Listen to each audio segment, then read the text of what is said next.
Je reviens toujours par rapport au même sujet. Pour adhérer par exemple à un réseau marketing,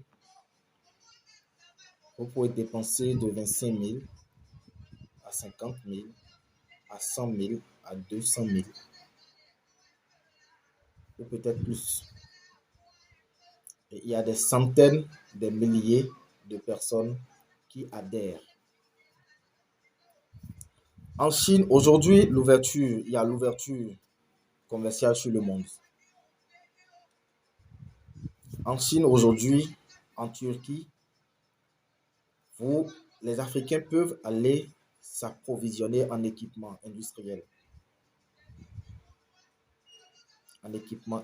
Par exemple, pour fabriquer des comprimés, par exemple, à base des plantes. Vous avez besoin, si c'est des plantes, vous avez besoin de séchoir, d'une presse à comprimer, d'un mélangeur. Disons, ces trois choses sont les équipements, les principaux équipements. Si c'est des gélules, il faut le séchoir, il faut encore le mélangeur si possible et un gélulier automatique. Si vous voulez faire des liqueurs, il faut un fermentateur et un distillateur si vous ne voulez pas trop vous gêner. Si vous voulez les grandes choses, les grands équipements, vous pouvez aller à des grandes capacités d'équipement. Ce qui veut dire que tout ce que les autres viennent nous vendre en ce temps, et on pensait que c'est du miracle, qu'on ne pourrait pas produire, sont ouverts à tout le monde aujourd'hui. Si vous voulez installer des usines de production de savon, vous pourrez le faire aujourd'hui. Toute la chaîne, la ligne de production.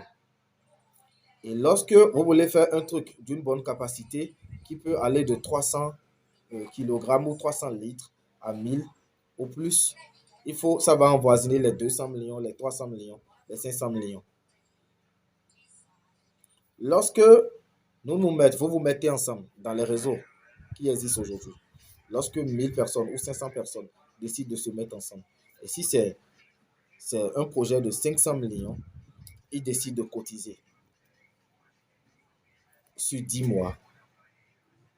Vous ne pensez pas qu'ils vont installer des usines dans lesquelles des proches seront embauchés et ils deviendront en même temps les distributeurs. 500 qui vont se charger de la distribution des produits d'une usine. Le produit va prendre.